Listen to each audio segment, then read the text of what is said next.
예, 반갑습니다. 김성훈 교수입니다.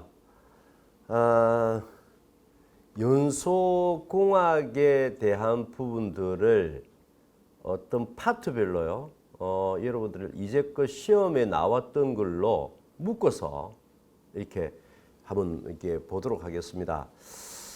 공부를 할 때 분산해서 나오고 각 회차별로 다르게 나오죠, 그죠? 그렇게 되어 있는 부분들을 어떤 문제가 동일한 문제들을 묶어서 어떤 부분들을 가지고 이야기를 한번 해보도록 하겠습니다. 그래서 여러분들이 공부를 하는데 굉장히 좀 중요하게 작용을 할 것 같다, 이렇게 말씀드릴 수 있고, 그 부분들을 뭐 연소공학의 연결고리 이렇게 해서 여러분들을 한번 보게 될 건데요. 한번 보겠습니다. 연소 범위와 관련된 문제들입니다. 이제껏 출제된 게요, 범위와 관련된 문제들이 이렇게 나왔습니다. 자, 가연성 가스 및 전기의 연소 한계가 72회에 이렇게 나왔고요. 그다음 82회 출제된 부분들이 연소 범위의 개념과 정의와 측정 방법, 측정 방법은 전파법, 번호법, 그리고 영양 요소에 대해서 82회에 시험이 나왔습니다. 자, 르샤틀레 법칙. 르샤틀레 법칙은 연소 하한계, 연소 상한계를 가연성 가스가 두 개 종류가 이상이 있을 때 그 두 개의 종류를 연소 하한계, 연소 상한계를 묶어서 하나의 연소 상하한계로 나타내는 법칙이죠. 그래서 르샤틀레 법칙의 의미와 그다음에 폭발 한계의 계산식, 연소 하한계, 상한계에 대한 계산식, 그리고 연소점에 대해서 물어봤습니다. 자, 가연성 혼합기의 농도 표시법이 있어요.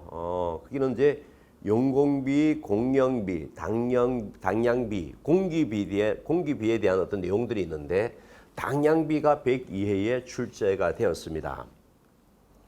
자, 그리고 폭발 범위도를 도시하는 문제가 103회에 나왔고요. 그리고 가연성 전기 압력 선도상의 비등점을 표시하고 연소구역, 그다음에 비연소구역, 안전여유구역으로 구분해서 표시를 하십시오. 107회에 나왔습니다. 그래서 연소범위, 상한계 연소범위, 연소하한계 연소범위. 자, 그 연소범위가 있고 연소범위 외에 비연소구역이 있고요. 연소구역, 비연소구역, 그 다음에 안전여유구역. 자, 이렇게 해서 시험에 한번 나왔던 적이 있습니다. 그리고 파라핀계 탄화수소의 일반식, 메탄, 에탄, 프로판, 부탄 이런 것들이죠. 한 10개의 종류가 있죠. 자, 그런 일반식, 그리고 폭발 범위와 이론 혼합비, 이론 혼합비, 화학 양연 조성비를 이야기합니다. 그죠? 폭발 범위와 이론 혼합비, 그다음에 폭발 하한계와 연소열의 관계입니다.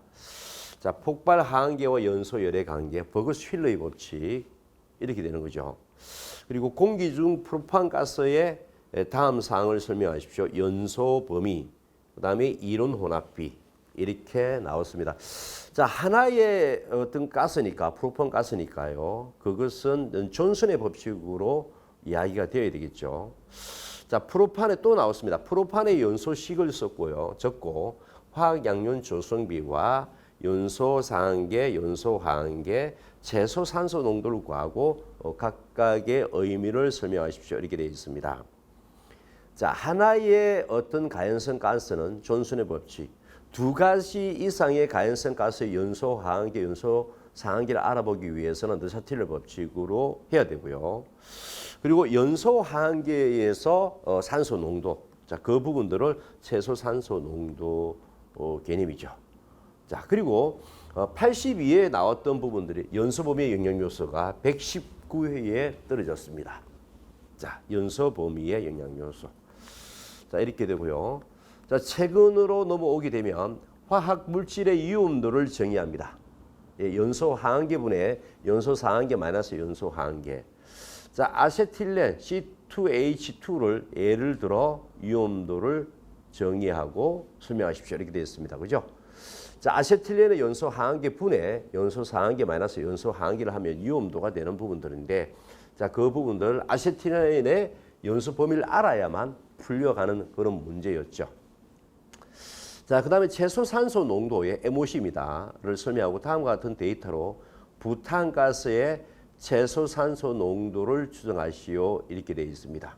또한 불활성화의 정의 및 방법에 대해서 설명하십시오. 이렇게 물어보는데, 자, 이런 것을 보면 어떤 부분들을 알 수 있느냐면, 예, 이제는 어떤 하나의 문제를 가지고 이렇게 물어보는 것보다는요, 종합적으로 묻고 가는 문제가 많아지고 있다는 거, 그것을 염두해 두셔야 됩니다, 여러분들. 옛날에는 옛날에는 이런 게 있었죠. 하재 플럼에 대해서 설명하십시오. 이렇게 됐지만 지금 하재 플럼을 설명하고 그것이 어떻게 소방에 적용이 되는지를 설명하십시오. 이렇게 물어봤습니다.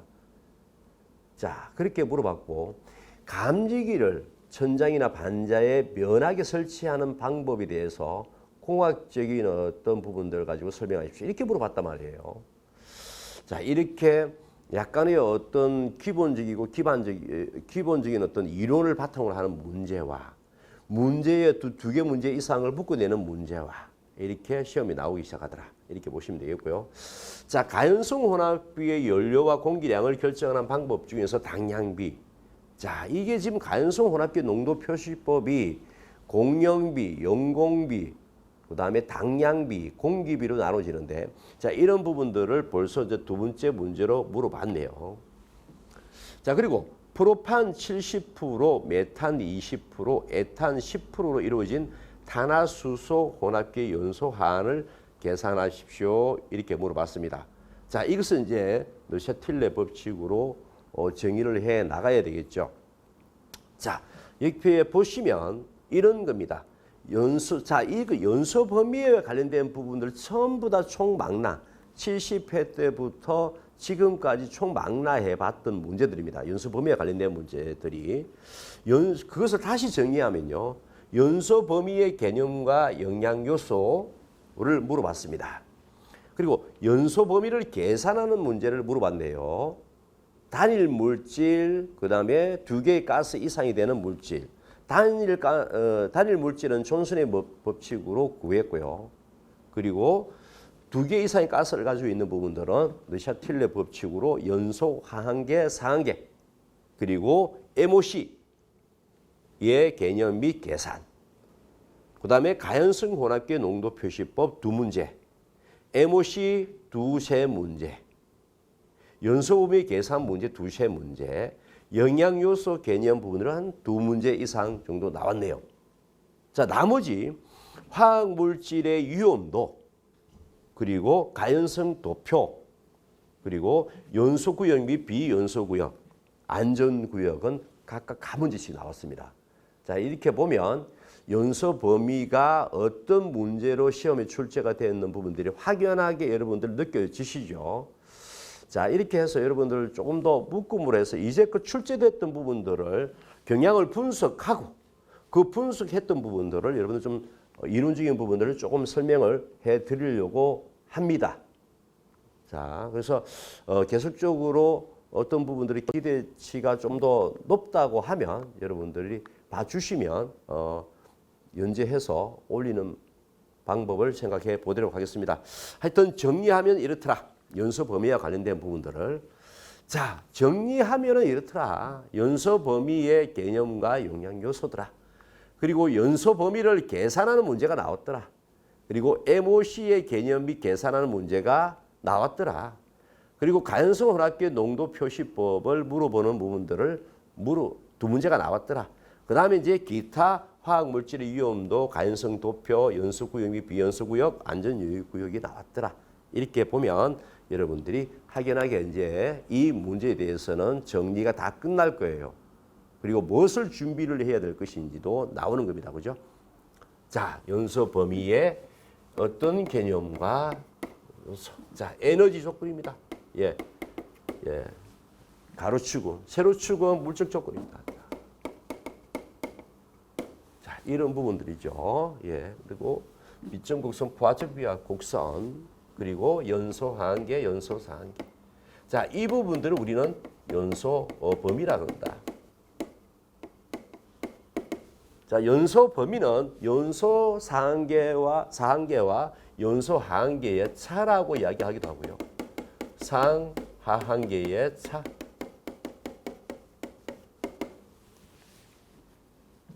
예, 연소할 수 있는 물적 범위다. 연소할 수 있는 물적 범위다라고도 이야기를 하죠. 그리고 가연성 혼합기가 발화할 수 있는 가연성 혼합기가 형성이 되었다. 그렇게 또 이야기하기도 합니다. 자, 연소 범위의 개념입니다. 연소 범위의 개념은 연소할 수 있는 물적이다. 물적 범위다. 물적 범위는 가연성 가스와 공기나 아니면 가연성 가스와 산소가 일정하게 섞여 있는 부분들이더라. 자, 그리고 UFL 연소 상한계, 그리고 LFL 연소 하한계.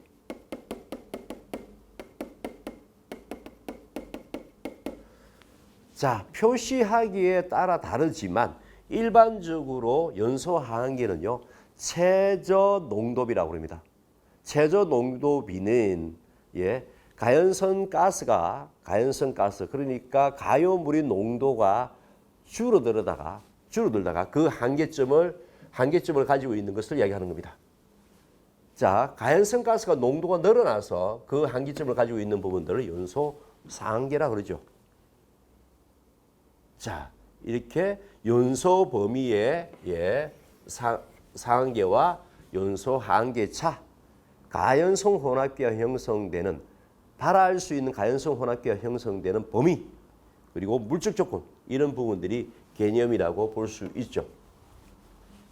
자, 두 번째는 영양요소입니다. 영양요소는 두 번 물어봤습니다. 영양요소, 온도와의 관계, 온도와 연소 범위와의 관계.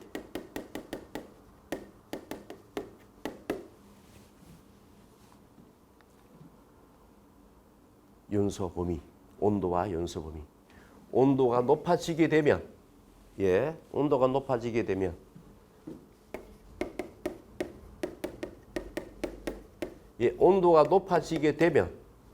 연소 속도가, 화학 반응 속도가 굉장히 빨라지죠. 자, 이것은 복잡한 화학적인 어떤 반응으로 설명할 수도 있어요. 그래서 온도가 높아지면 원자 분자 간의 어떤 진동은 심해지고, 원자 분자 간의 진동이 심해지면 활성 라디칼이 많이 만들어지고, 여러분 활성 라디칼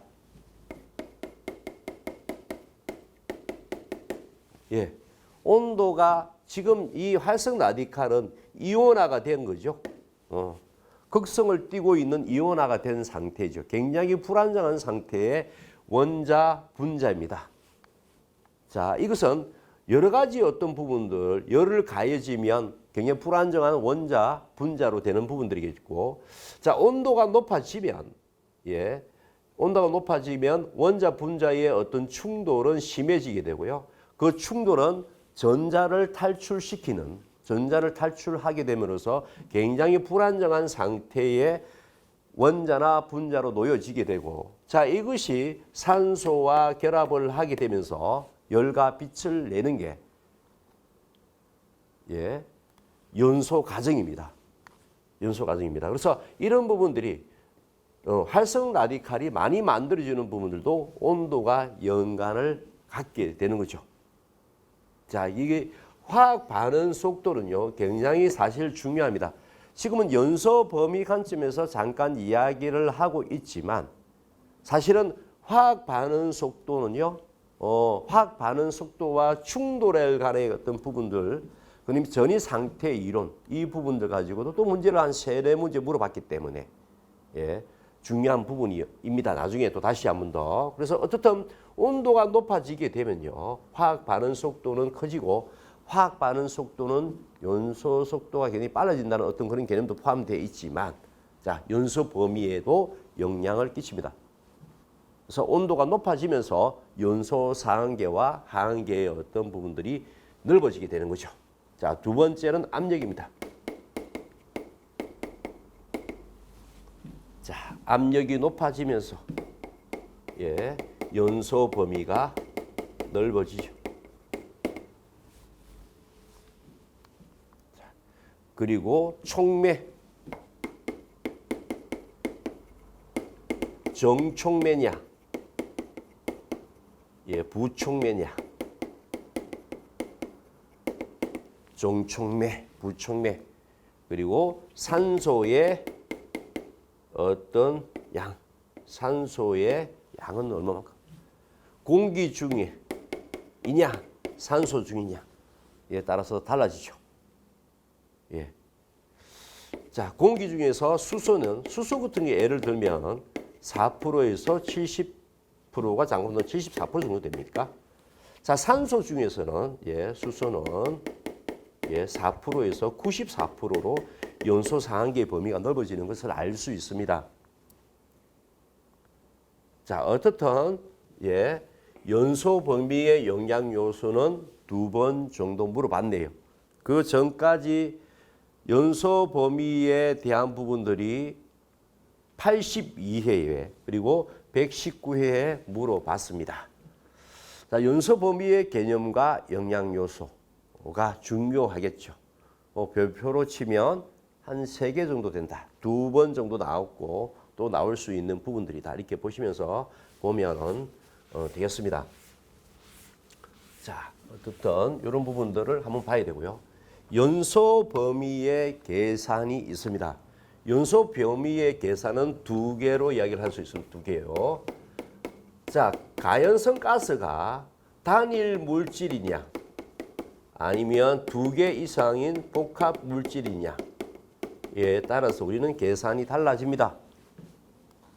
자, 단일 물질은 존슨의 법칙으로 뽑아냅니다. 자, 복합 물질은 더 샤틀레 법칙으로 연소 상한계를 계산식을 뽑아냅니다. 자, 존슨의 법칙을 알려고 그러면 일단 화학 양면 조성비를 알아야 되고요. 화학 양면 조성비는 연료 몰수분의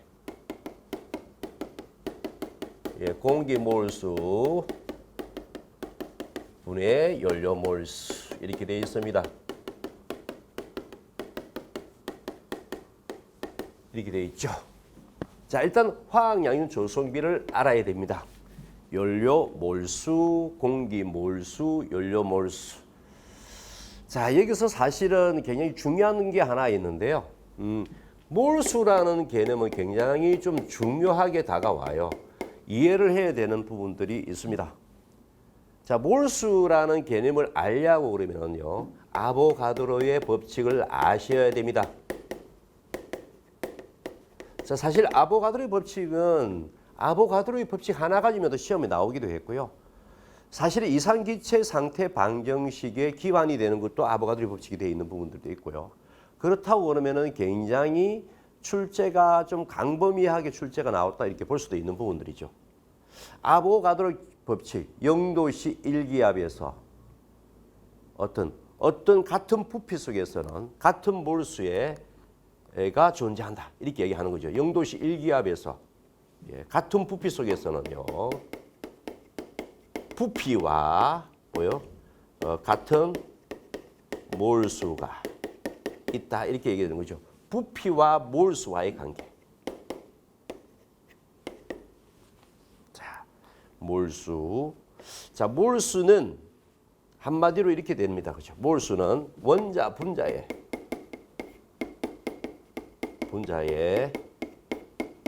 개수에 따른 묶음 단위이다.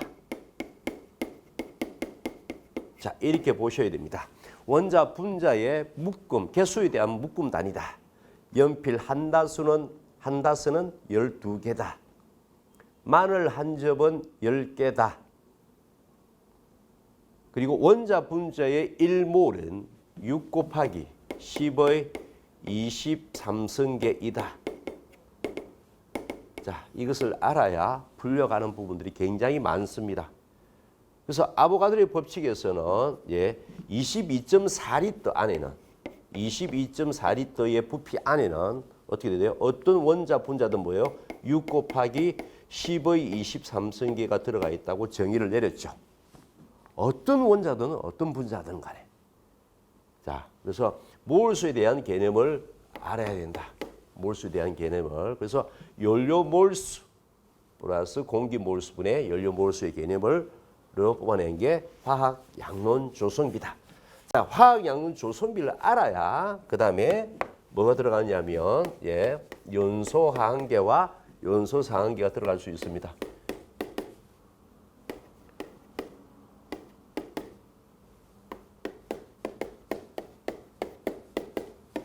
자, 연소 하한계는 0.55 화학 조성비의 0.55배다.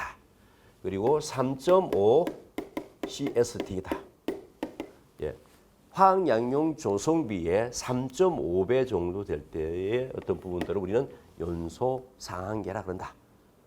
자, 그래서 화학 양용 조성비, 화학 양용 조성비를 가지고 뭐다고요? 연소 상한계, 연소 하한계를 표시를 할 수 있어야 됩니다. 자, 느샤틀레 법칙의 연소 하한계, 그 다음에 연소 상한계를 어떻게 구할까요? 자, 이것은 LFL분의 100 그리고 어떤 가연성 가스의 연소 하한계와 부피비 그리고 어떤 연소 가스의 연소 하한계와 부피비 더 있으면 해주시면 되고요. 자, 여기서 LFL을 구합니다.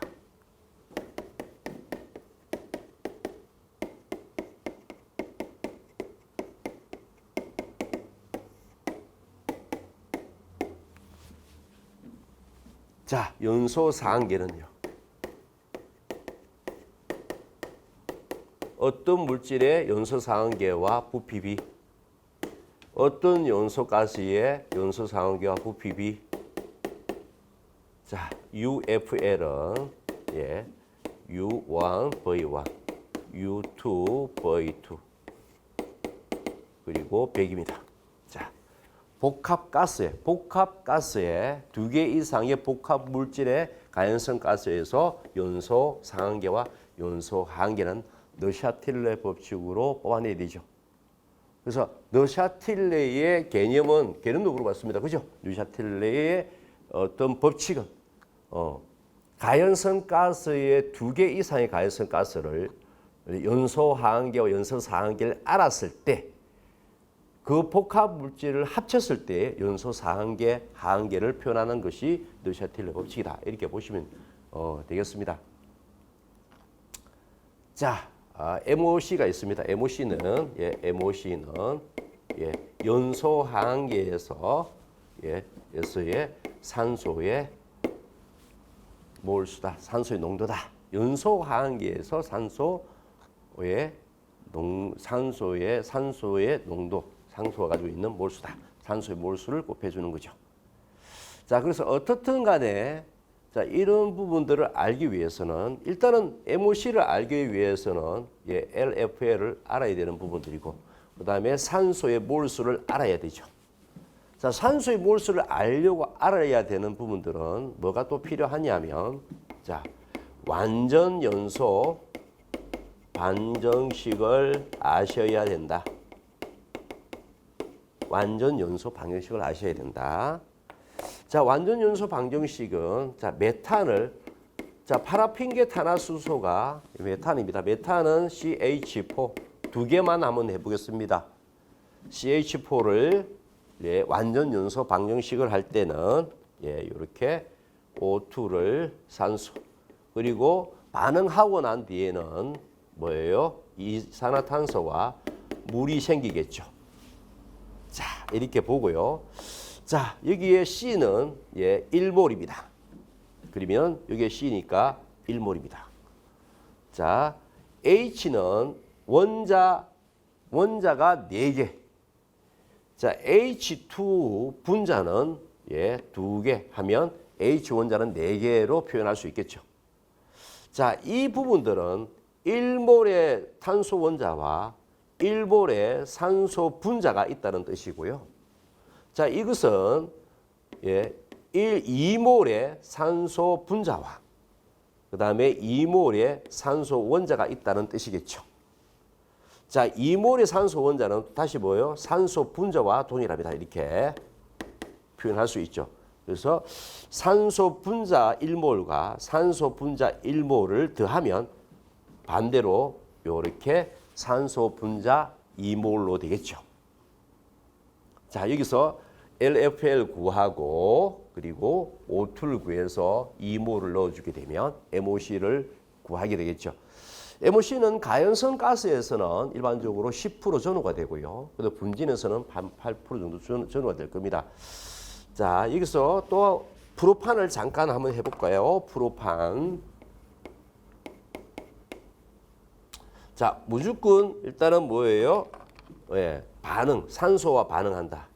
그리고 완전 연소 방정식을 일단 적어준다. 자, 여기에 산소는 산소 원자 3개가 있죠. 그러면 이렇게 3. 일단 탄소부터 먼저, 산소가 아니고 탄소네요. 그죠? 탄소 원자 3개 먼저 적어준다. 자, 수소는요. 수소는 원자가 8개. 산소의 분자는 4개 이렇게 하면 산소 원자가 8개 있는 거랑 마찬가지입니다. 자, 이 부분은 탄소 원자가 3몰, 3몰, 그리고 산소 분자가 3몰 이렇게 있는 거죠. 자, 이 부분들은 산소 분자가 4몰, 그리고 산소 원자가 2몰. 자, 이것은 산소 분자로 바꾸면요. 산소 분자 1몰이 있는 거나 마찬가지입니다. 그러면 산소 분자 3몰과 산소 분자 이게 이렇게 되죠. 이렇게 4,5가 되네요. 그죠? 4,5. 그러면 O2로 변화시키면 2O2네요. 그죠?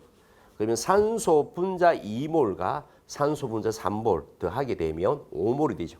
5몰의 산소 분자가 됩니다. 자, 여기서 아까 몰이라는 개념을 잠깐 말씀드렸습니다. 자, 이것은 프로판 1몰이 되고요. 자, 이것은 산소 분자 5몰이 되고 이것은 이산화탄소 분자가 3몰, 그리고 이것은 물 분자가 4몰 들어가 있는 겁니다. 자, 의미를 조금 아실 필요가 있는데, 자, 이 산소 수증기 물 분자가 4몰이 있다. 자, 이거는 어떤 의미냐? 자, 이런 겁니다. 자, 물 분자 1몰이란 게 뭐예요? 22.4리터 안에 수증기가 물 분자가 몇 개? 6 곱하기 10의 23승계를 1몰이라고 그럽니다. 그리고 이 부피는 22.4리터라고 그러죠. 그러면 여기는 4몰은 어떻게 되는 겁니까? 이 부피가 22.4리터 곱하기 4개. 그리고 4몰이 되는 거고, 4몰은 6 곱하기 10의 23승계에 4를 곱해준 겁니다. 그죠? 자, 이것도 그렇습니다. 이것은 보세요. 3몰이다. 3몰은 1몰은 22.4리터, 22.4리터 안에 CO2가 몇 개? 6 곱하기 10의 23승계가 들어가 있다. 그러면 여기에 22.4리터의 3몰이니까 22.4리터의 3배가 될 거고요. 그리고 6 곱하기 10의 23승계가 1몰이라고 그렇습니다. 묶음 단위 개수라고 그랬으니까 이게 해서 뭐였어요? 3몰이니까 이렇게 되는 거죠. 6 곱하기 10의 23승계 곱하기 3개. 자, 이것도 그렇습니다. 그죠? 산소 분자의 5몰이라는 것들은 1몰에 22.4리터에 산소 분자가 6 곱하기 10의 23승계가 들어가 있다는 내용인데, 이 의미는 O2가 22.4리터 곱하기 5, 그리고 O2가 6 곱하기 10의 23승계가 1몰이고 그것이 5몰이니까 6 곱하기 10의 23승계에 그 개수에다가 5를 곱해줘야 되겠죠. 그래서 사실은 그 개념도 알아야 되고요. 여러분들 이것을 분자량으로 표현할 때도 분자량으로 표현한다. 자, 이 분자량을 표현하는 것은 좀 그렇고요. 자, 이것을 분자량으로 표현해 볼게요. 이것을 분자량으로 표현해 봅니다. H2O를 분자량으로 표현하면 18g이 되는 겁니다. 자, 18g이라는 부분들은 어떻게 되는 거예요? 18g이라는 부분들은 물 분자가 18g이 되려면 소주잔 반잔 정도 될 겁니다. 굉장히 많은 거죠. 그죠? 이해가 안 될 겁니다. 18g이 소주 반잔 정도를 이야기하는 건데. 그죠? 이것을 분자량을 분자 질량으로 표현한단 말이에요. 자, 이렇게는 이해가 갈 겁니다. H2O를요. 22.4리터 안에 6 곱하기 10의 23승계의 물 분자를 다 합쳐 놓은 게 뭐다고요? 18g이라는 뜻입니다. 그러면 이해가 갈 거예요. 18g이 굉장히 많은 거예요. 소주 반잔이다 말입니다. 소주 반잔에 이 분자 질량을 이렇게 표현한다는 게 이해가 안 가잖아요. 이해가 가려면 어떻게 돼요? 이게 물 분자가 소주 잔에 몇 개예요? 소주 반잔에 6 곱하기 10의 23승계가 들어가 있는 거예요. 그것을 알아야만 몰이 해결됩니다. 몰수의 개념이 해결돼요. 이해가 되고요. 그리고 분자 질량이 이해가 됩니다. 그 다음에 한번 원자에 대해서 좀 분석을 해야 됩니다. 원자에 대해서 뭐 원자를 여러분들한테 뭐 암기를 하라 이런 건 아니니까 최소한의 원자가 해결이 되면 해결 안 되는 부분들이 없습니다. 굉장히 많은 부분이 해결되기 때문에 나중에 좀 봐두셔야 되겠지만 조금 깊게 들어갔어요. 어떻든 간에 완전 연소 방정식은 뽑아낼 줄 알아야 된다. 그래야 산소의 몰수를 구해낼 수 있고요. 산소 몰수를 구해내야만 MOC를 구해낼 수가 있습니다. 자, 그리고 우리는 공기의 몰수도 뽑아내죠. 일반적으로 산소는 뭐예요? 산소는 공기 곱하기 21%입니다. 그죠? 자, 그것이 산소의 어떤 양이 되는 거죠. 그러면 공기를 뽑아내려면 어떻게 돼요? 공기를 뽑아내면 0.21을 해주게 되면 공기의 몰수가 되겠죠. 네, 산소의 몰수. 그리고 0.21 나눠주면 공기의 몰수를 구해낼 수가 있어요. 자, 어떻든 자, 이 부분 MOC까지 구해낼 줄 아셔야 됩니다. 지금의 계산 문제는요. 계산 문제는 옛날에 제가 공부를 할 때만 해도 굉장히 어려웠던 부분들이 많이 나왔어요. 심지어 8문제, 9문제 많이 나왔단 말이에요. 그러면 계산 문제로도 합격을 할 수 있던 그런 시대가 있었습니다. 지금의 계산 문제는요. 조금 뭐랄까 하면 본문의 기초를 두는 그런 계산 문제가 많아졌어요. 예, 많아졌다. 그래서 연소공학에 관련되는 어떤 이 불활성화 관계되는 연소 범위에 관계되는 이런 부분들, MOC에 관계되는 이런 부분들, 자, 이런 것들 위주로 시험이 많이 나온다는 걸 잘 알아두셔야 됩니다. 그래서 계산 문제는 지양하지만 낸다고 하면 본문하고 관련된 그런 문제들이 많이 나온다. 아니면 계산 문제가 하지 않는 기준의 어떤 기본 이론을 바탕으로 하는 문제들, 이런 것들은 나올 수가 있다는 이야기입니다. 그죠? 자, 어떻든 이렇게 되네요. 그래서 연소 범위는 단일 물질은 단일 가스냐, 복합 가스냐에 따라서 존슨 법칙, 느샤틀레 법칙, 그다음에 MOC는 연소 하한계와 산소 몰수의 곱이었고, 산소 몰수를 알려면 완전 연소 방정식을 알아야 되고, 완전 연소 방정식을 알려고 그러면 일단 몰이라는 개념을 좀 알아야 되는데, 몰을 알려고 그러면 아보가드로의 법칙을 알아야 되고, 아보가드로의 법칙은 한 번밖에 안 나왔지만 이상기체 상태 방정식도 아보가드로의 법칙이 들어가 있는 거잖아요. 그렇다고 치면 아보가드로의 법칙이 한 문제가 나온 게 아니단 말입니다. 자, 어떻든 요 위주로 조금 봐두셔야 되겠죠. 자,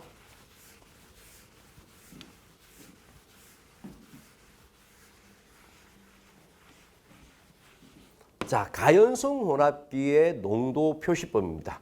자, 가연성 혼합기의 연소 범위를 표현하는데, 그러면 그 농도를 표시하는 방법은 뭐가 있느냐? 자, 첫째는 영공비다. 그러면 두 번째는 공연비다.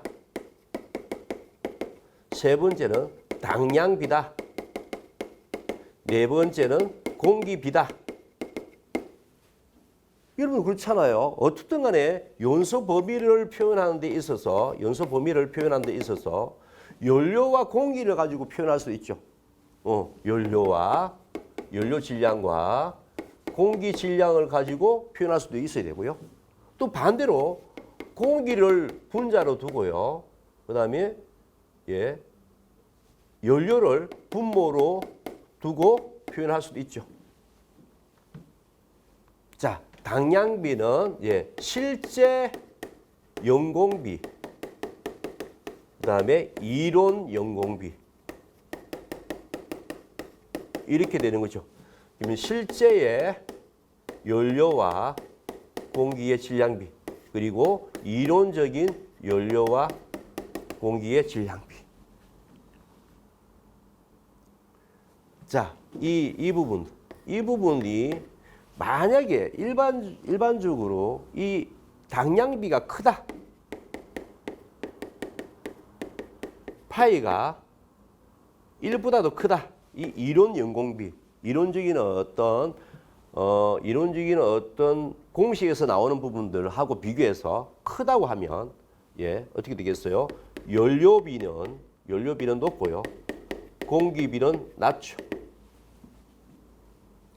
자, 그리고 당량비가 만약에 1보다도 작다. 그러면 어떻게 되겠어요? 작다는 이야기는 실제의 연공비가 낮다는 이야기고, 이런 연공비보다도 실제 연공비가 낮다는 이야기는 어떻게 돼요? 공기비가 크다는 이야기죠. 그러면 연료는 작고 공기는 많다는 이야기죠. 자, 일반적으로는 어떻게 돼요? 연료와 공기가 많은 상태로 진행이 됐다가 공기가 줄어드는 이렇게 연료 지배형 화재에서 자, 연료가 작고 공기가 충분할 때는요, 연료 지배형 화재. 그리고 연료가 많고 공기가 작을 때는 이런 환기 지배형 화재로 그러는데, 일반적으로는 이 연료 지배형 화재에서 환기 지배형 화재로 바뀌죠. 자, 이렇게 파이가 1보다도 작을 때부터 해가지고 파이가 1보다 커져가는 이런 쪽으로 바뀌겠죠. 자, 어떻든 여기서 시험은 당량비에 관계되는 문제를 2번 정도 물어봤습니다. 자, 그래서 연소 범위와 관련된 부분들은 이렇게 물어봤다. 물론 화학 물질의 위험도는 연소 화학계 분해, 연소 상한계 마이너스 연소 화학계, 그다음에 가연성 도표, 그다음에 연소구역, 비연소구역, 안전여유구역, 연소구역, 비연소구역, 그리고 마이너스 4, 플러스 4%. 이 부분들이 안전여유구역이죠. 자, 그래서 안전여유구역, 비연소구역, 연소구역, 그리고 화학물질 위험도, 가연성 도표는 한 문제씩 시험에 나왔습니다. 나머지는 2문제씩 시험에 나왔죠. 자, 그래서 연소 범위에 대해서 시험에 나왔던 부분들을 직접 알아보고 그 부분들을 여러분들 한번 풀어봤습니다. 보는 관점, 그리고 서브노트를 어떻게 만드느냐. 자, 서브노트를 어디에 중점적으로 두고 만들어야 될 것이냐. 자, 이런 부분들은 굉장히 중요하겠죠. 자, 어떻든 간에 출제율이 높은 것부터 하나씩 잡아가는 것이 기반에 두는 어떤 공부가 되겠죠. 어떻든 간에 기본을 중점적으로 하고, 그 다음에 그것을 확보하고 난 다음에 이슈적인 부분들, 변경되는 부분들, 바뀌는 부분들을 이렇게 가져가면 합격하는데 굉장히 좀 빠르게 진행될 것 같다. 이렇게 말씀드릴 수가 있습니다.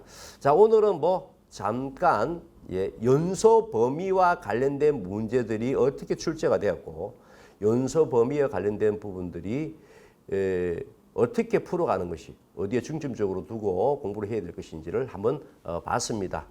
호응이 좀 좋다고 하면 출제를 분석해서 그 출제 분석한 대로 여러분들을 한번 연재해서 올리는 방향으로 고민을 해보겠습니다. 자, 감사합니다.